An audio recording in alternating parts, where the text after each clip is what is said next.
Hola a todos. Este día volvemos a vernos con la sesión semanal de español para hablar sobre las propiedades del texto, entendiendo que la importancia de este tema es para que podamos aprender a redactar de manera más adecuada, de manera correcta. Vamos a empezar la sesión de hoy trayendo a ustedes una reflexión muy importante. Veamos si nos toma unos segundos el análisis, la visualización de esta imagen con cada uno de sus detalles que nos presenta la educación en tiempos de pandemia. Claramente nos queda demostrado que hay dificultades mayores para unos que para otros. Así que si ustedes están del otro lado de la ventana, quiero invitarles este día para que pongamos en práctica valores como la solidaridad, el compañerismo, la empatía y por supuesto el más importante de todos, el amor. Si me amo a mí misma, puedo amar a los demás. Quiero pedirles que veamos si un compañero, una compañera, un vecino, un familiar necesita de algo que nosotros tenemos para que podamos ser generosos y podamos contribuir con estas personas. En especial, quiero pedirles por sus compañeritos que pueden necesitar una tarea, algún contenido que ustedes puedan facilitarles. Dicho esto, iniciamos con nuestro tema de hoy, las propiedades esenciales de un texto. Esas son la coherencia y la cohesión. Quiero comentarles que estos dos conceptos son un poco confusos y podríamos decir algo complejos, pero que a través de una serie de ejemplos vamos a tratar de que nos queden de una manera más clara. Lo que sí nos queda desde ahora algo enfático es que son dos características que un texto debe tener para que sea comprendido. Por lo tanto, todo texto debe contar con los siguientes elementos: términos referenciales, conectores lógicos, estructura lógica y correcta tildación, puntuación y ortografía. Miren qué importante esto. Vamos a ver entonces qué entendemos por términos referenciales, conectores lógicos, estructura lógica, que ya sabemos, una correcta tildación, los signos de puntuación y la ortografía. Veamos. La pregunta es, ¿qué es la coherencia? Es la relación lógica y jerárquica entre los elementos de un texto.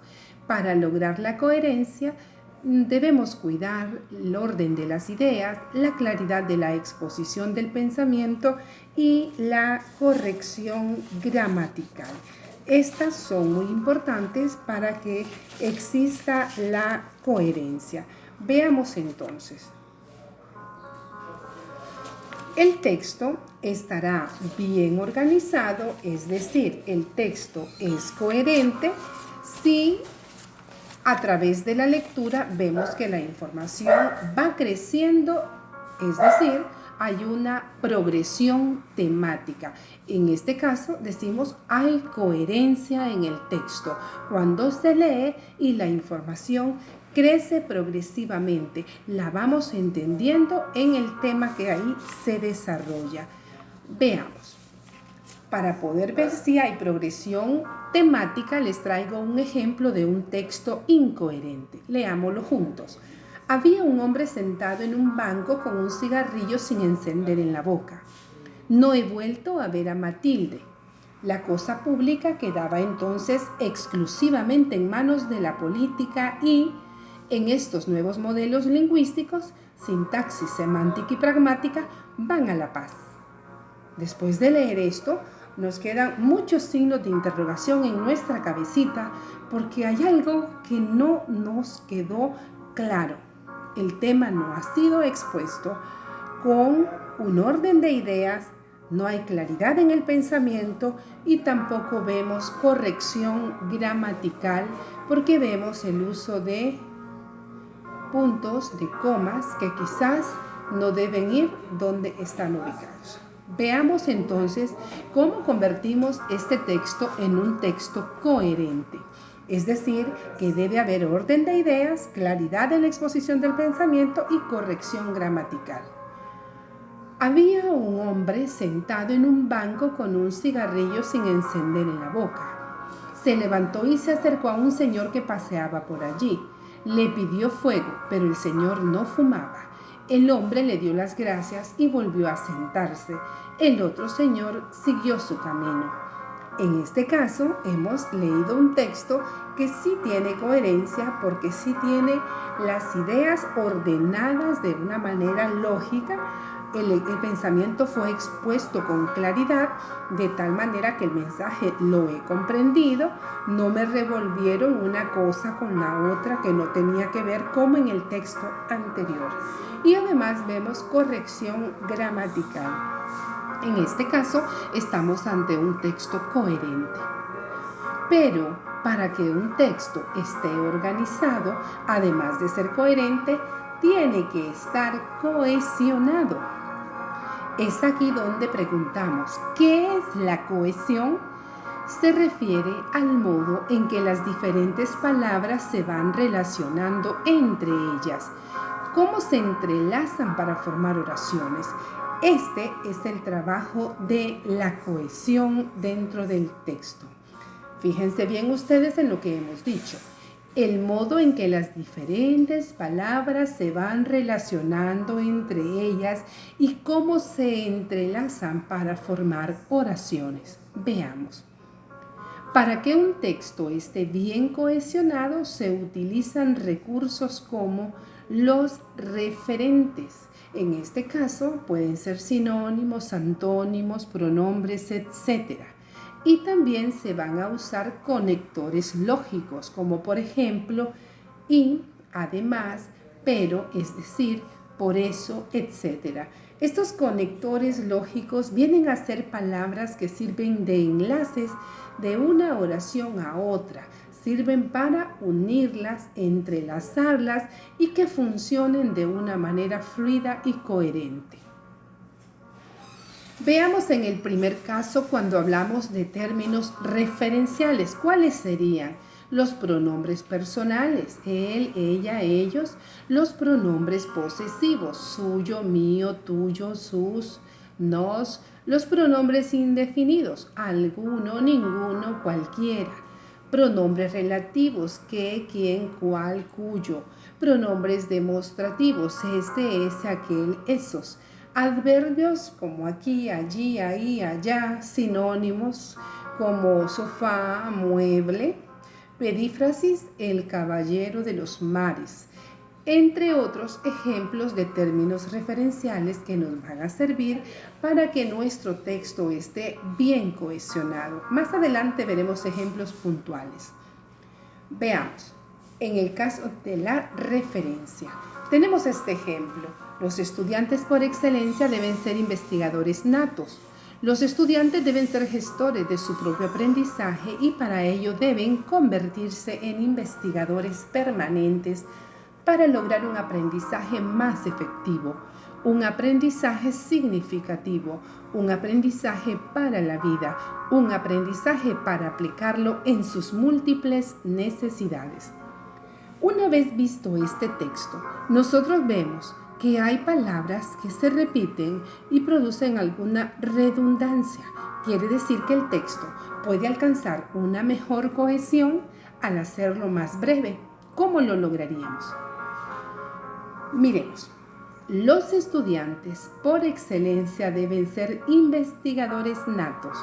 Ellos, ya no digo los estudiantes, digo ellos, deben ser gestores de su propio aprendizaje y para ello deben convertirse en indagadores. Ya no repito investigadores. Busco un sinónimo, como en el caso de ellos. Utilicé ellos en vez de estudiantes, usé un pronombre. Decía, deben convertirse en indagadores permanentes para lograr un aprendizaje más efectivo. Ya no digo un aprendizaje más significativo, sino que reduzco la frase a significativo para la vida. Aquí ya hice dos supresiones de contenido. Aprendizaje para aplicarlo en sus múltiples necesidades. De esta manera, usando pronombres, usando sinónimos y suprimiendo algunas palabras que se repetían, mi texto ha quedado más corto y lo comparo con el anterior y en efecto me doy cuenta que el trabajo que hemos hecho a través de los referentes que nos permiten un texto más cohesionado mejoran nuestra redacción. Veamos este otro ejemplo. A este se le conoce como anáfora. Decimos, Plutarco Castellanos, médico hondureño, viajó a Estados Unidos para continuar sus estudios. Él, ya no digo Plutarco Castellanos nuevamente, porque estaría redundando y haciendo más grande mi texto. Uso un pronombre y digo él, desde allí, allí uso un adverbio del lugar, ya no digo desde Estados Unidos, sino desde allí. Sigue apoyando a su país. Además es director médico del Departamento de Terapia Respiratoria y Laboratorio de Función Pulmonar del Hospital UMass Memorial Health Alliance.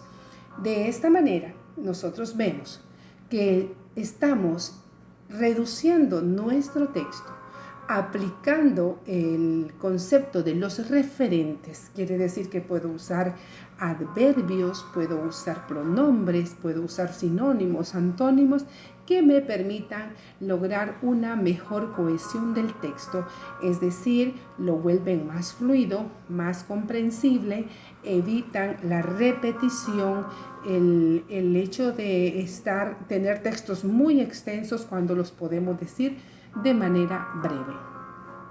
Tenemos otro ejemplo, que a este se le conoce como elipsis, que es suprimir. El escritor había compuesto varias obras. Las había elaborado con mucha dedicación. Ya no digo el escritor las había elaborado con mucha dedicación. He suprimido el escritor. Plasmaba en sus escritos todas sus emociones y sentimientos. Ya quité el escritor. Era feliz pensando que cientos de personas leerían muy pronto sus composiciones. Cada vez que ven la pleca en rojo, he suprimido la palabra escritor. Esta figura se conoce como elipsis y también me sirve para lograr una mayor cohesión en mi texto, porque evito la repetición de palabras que vuelven engorroso un contenido. Y en este caso vemos la sustitución léxica. Por ejemplo, Puno se encuentra al sur del Perú. Esta ciudad tiene un clima muy frío en invierno. Sustitución léxica, es decir, busco un sinónimo o busco un adjetivo para poder evitar repetir la misma palabra en el texto. Miremos el segundo caso. El bisturí es usado para realizar incisiones. Los doctores utilizan este instrumental médico, ya no digo este bisturí, para las operaciones quirúrgicas. De esta manera evito esa repetición que estaría evitando que mi texto esté bien cohesionado. Veamos más ejemplos.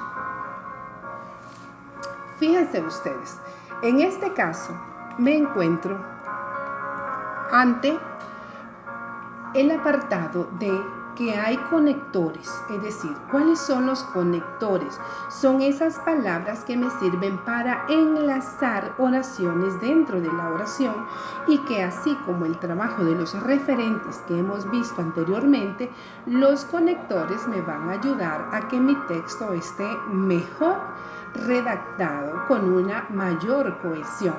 ¿Cuáles son esos conectores? Hay conectores de adición, de orden, de secuencia, contraste, consecuencia, causa, equivalencia, concesión, evidencia, énfasis. Vamos a ver cada uno de ellos. Un ejemplo de un conector de adición. Recuerdo, los conectores son palabras que sirven para enlazar, para unir. Por ejemplo, tenemos esta. La palabra además es un conector de adición. En gran parte la atmósfera está compuesta de nitrógeno. Además, en ella se encuentran otros gases como el oxígeno. Miren ustedes qué interesante. Veamos este conector de orden. Toda computadora necesita tres componentes. En primer lugar, tiene un CPU. En segundo lugar, cuenta con un monitor en el que se visualizarán los resultados. Por último, son indispensables el mouse y el teclado. Todos estos que están subrayados son conectores de orden. Veamos los conectores de secuencia. Primero, el sonido viaja por el aire y llega hasta el tímpano. Luego, la sensación es transmitida por el nervio auditivo hasta llegar al cerebro. Por último, la persona lo procesa y codifica. Veamos los conectores de contraste. Las jugadoras de voleibol entrenan intensamente. Sin embargo, los resultados no fueron los esperados. Este es un conector de contraste. Veamos el de consecuencia. Los turistas ingleses perdieron el boleto de avión, por lo tanto, perderán su vuelo. Las lámparas del gran salón no prendían porque se había producido un cortocircuito, porque es un conector de causa. Estas palabras son sinónimas, es decir, tienen significados equivalentes, es decir, es un conector de equivalencia. Concesión. Le repitió una y otra vez la pregunta, aunque sabía que no le respondería. Este es un conector de concesión. Raquel nunca se preocupó por realizar un trabajo. Evidentemente la despidieron. Es un conector de evidencia o de énfasis. Es de esta manera que hemos observado el uso de varios conectores. Miremos otro ejemplo más. Juana no irá a la fiesta, está enferma. Juana no irá a la fiesta ya que está enferma, ya que se convierte en un conector. Juan está enfermo, no irá a la fiesta, Juan está enfermo. De modo que no irá a la fiesta. Los subrayados en rojo son las palabras que estamos usando como conectores para que la redacción sea más fluida y mejor comprendida. Recordemos que los conectores establecen las conexiones a partir de las relaciones de causa, consecuencia, evidencia, etcétera, etcétera. Veamos este otro ejemplo. Nuestra amistad perdurará, aunque hoy estamos separados porque la situación nos obliga, pero pronto nos volveremos a ver. Las palabras enmarcadas son las palabras que funcionan como conectores. Enlazan dos oraciones para evidenciar la relación lógica que se establece entre ellas. Ahora te toca a ti. Vas a elaborar dos párrafos que presenten cohesión y coherencia, considerando como tema un lugar que quisiera visitar alguna vez. De esta manera, espero que repasando todo lo que hemos tratado de explicar a través de diversos ejemplos, podamos elaborar estos párrafos que podamos al mismo tiempo evidenciar si ha quedado totalmente comprendido los conceptos de cohesión y de coherencia dentro de un texto. Jóvenes, muchas gracias por su atención y nos vemos la próxima semana.